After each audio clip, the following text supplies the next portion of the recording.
101. So to get the facts straight, Mr. Chagulanyi did not speak at the European Parliament, but rather at the Geneva Summit for Human Rights and Democracy. So where does the European Parliament come in? Well, around the same time, the European Parliament adopted a resolution that was tackling the post-election situation in Uganda. As long as the white people still have what they want here, well, we are still in an international community, and the relations that have to do with those communities come with their money, and then our compliancy, and then the moment we don't comply, and then they apply pressure in accordance to what they want. But if they are getting what they want from Uganda, never expect anything that has to do with the Maduro thingy. Not that I want it to happen, but yeah, never expect anything like that. Welcome back, guys. Kakati, I'm going to pose a question to all of you, and the question only requires you to answer yes or no. Those are the only two options. There is no maybes or I do not know. You know. So here's the question. Is Uganda a sovereign state? Kanchi dem. Is Uganda a sovereign state? Twefuga, that's the question. Now, we are going to watch Janice explaining everything that has to do with what Bobi Wine said during his address at the Geneva Summit, Human Rights Summit. Now, this video, it's more or less like a highlight of what happened in a way, but she's sort of like going deeper. I don't think I've seen anybody who explains it better than her. So we shall react later on to her video while answering that same question that you've already answered in your head. Probably at the end of the video, we shall have sort of answered the question whether Uganda is a sovereign state or not. Let's go. So if you're a political enthusiast like me, you should have come across this video. Distinguished guests, freedom fighters and human rights activists from all over the world, ladies and gentlemen. This is my second time speaking at the Geneva Summit for Human Rights and Democracy. That was an address that Mr. Bobi Wine gave at the Geneva Summit for Human Rights and Democracy, not less than 2 days ago. Talking about this because someone wrote this in my comments, asking me to talk about Mr. Chagulanyi's presentation to the EU Parliament and its impact on Uganda. So today we are talking about Foreign Policy 101. So to get the facts straight, Mr. Chagulanyi did not speak at the European Parliament, but rather at the Geneva Summit for Human Rights and Democracy. So where does the European Parliament come in? Well, around the same time, the European Parliament adopted a resolution that was tackling the post-election situation in Uganda and the threats against the opposition leader, Bobi Wine. These are two separate events happening. Now, to understand what the resolution actually means and its impacts, we need to first understand the EU as an institution. The European Union is a collection of 27 states, and it has main arms, like arms of the European Union, the same way you'd have arms of a government. And these include the European Commission, the Council of the EU, the European Council, yes, those are two different arms, and in our case study, the European Parliament. And so the role of the European Parliament in the European Union is that it's a lawmaking body for the European Union. And in our case study, we are dealing with foreign policy. And in this particular case, the arms that actually have legislative power to effect foreign policy are the Council of Europe and the European Council.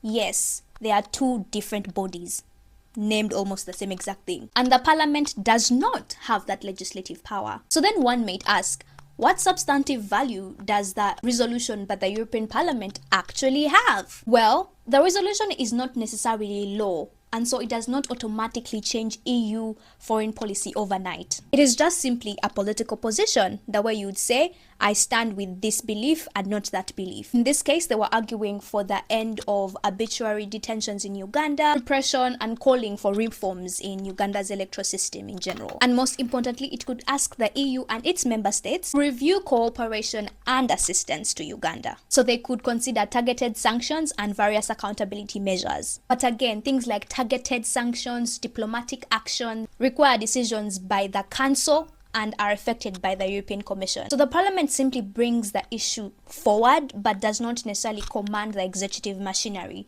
to make these things happen. Where the Parliament does have real leverage is the money. Because EU external spending is funded through EU budget instruments, in this case, the Parliament, which not only approves the budget, but also oversees how external funds are being used. And in Uganda's case, between the year 2021 to 2024, the EU set out an initial 375 million euros to support various initiatives. So climate action, governance structure, social inclusion, jobs, name it, name it. But we also must acknowledge that international law in itself does protect state sovereignty, and particularly the principle of non-intervention. So the EU cannot run Uganda's elections, and the European Parliament particularly cannot summon Uganda's officials in a legally binding way. This leads back to Mr. Chagulanyi's speech, which in its intrinsic value was symbolic to raise voices for Ugandans who have been brutally abused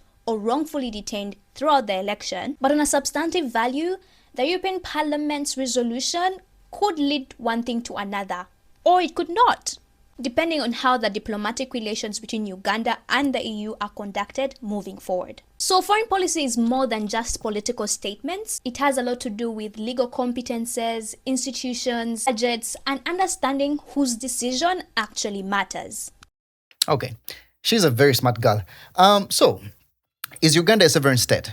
I don't know. If you've listened to everything she has said, I probably think you would have come to a conclusion already at the moment. Maybe not.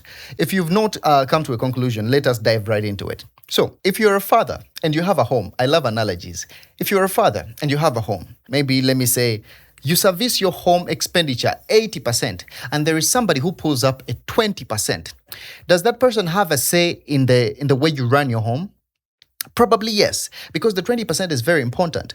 Let me say, the 20% they give you to service your home, you pretty much add it to the, let me say, 60%, and then you pay rent of about 80%, and then the 20% you eat it. Or the 20% they give you, you feed it with your family, and then the 80% you pay rent and all the other bills and stuff like that. So the moment they pull out with their 20%, it's either one, you're going to starve with your family, or you are going now to pay rent fully. Now, this is exactly what is happening to Uganda. 20% of Uganda's national budget, okay, it's like 21, 23, sometimes it can be 24, but 20%, let's say, it's being sponsored by most of these countries. The European Union, which is like the UK, Netherlands, Sweden, Belgium, and a bunch of other countries. And then the other country is the USA, and then the other organization is the World Bank. These people come together and they probably pull up the 20%. The 80% is coming from the GDP and the taxes they collect from Uganda. And now this 20%, it's very, very vital. In which manner? This 20% goes into developmental projects. This 20% goes into the education. This 20% goes into agriculture. This 20% goes into the health sector.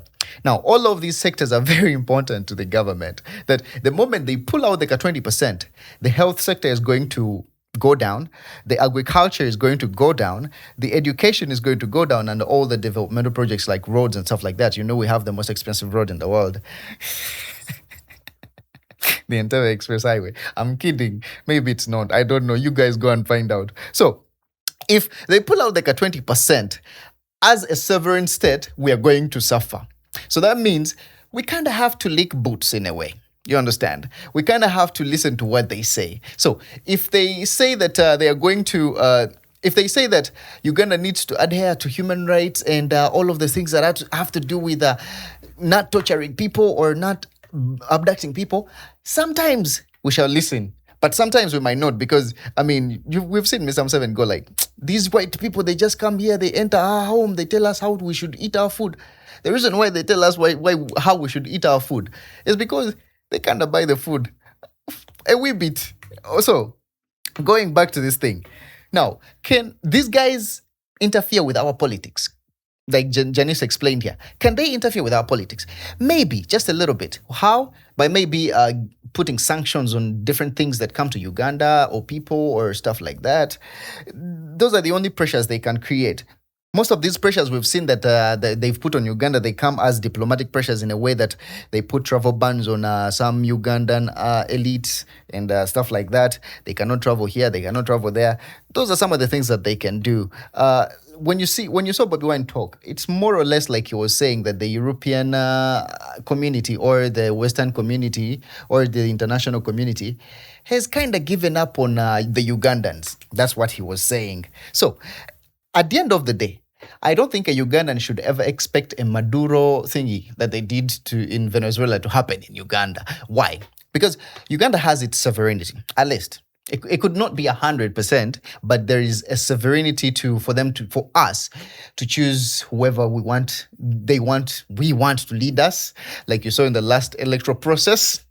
And as long as the white people still have what they want here, well, we are still in an international community, and the relations that have to do with those communities come with their money, and then our compliancy, and then the moment we don't comply, and then they apply pressure in accordance to what they want. But if they are getting what they want from Uganda, never expect anything that has to do with the Maduro thingy. Not that I want it to happen, but yeah, never expect anything like that, because there is always a diplomatic way of how these things go down. Now, you cannot tell me that the USA, the United States of America, needs Bobby Wine to tell them what exactly happened in Uganda, like they do not know. They have an embassy in Uganda, like they do not know. So this whole thing to me is more of like a baby crying to its mother, yet the mother knows that I just gave you milk and I gave you everything you need. Stop crying to me. Like, I'm going to give you milk at this time. That's what I see it kind of looks like. America knows exactly what's going on in Uganda. And all of these white people, they know exactly what's going on in Uganda. All of these things are happening because of diplomacy, and they just want to, like, I think it's like for the show. It's all circus. But for some reason, I feel like if you invest money in a certain home, you're certainly going to know exactly what goes on in that home, whether you like it or not. So they give us their money, and their money is very vital to our economy because it runs some of the most important sectors in the world. There is education, agriculture, health, and also mobility, road, transport, and all of those developmental projects. So do you still think Uganda is a sovereign state, or we are licking boots? I don't know. Please put your comments down below. See you in the next one. Peace.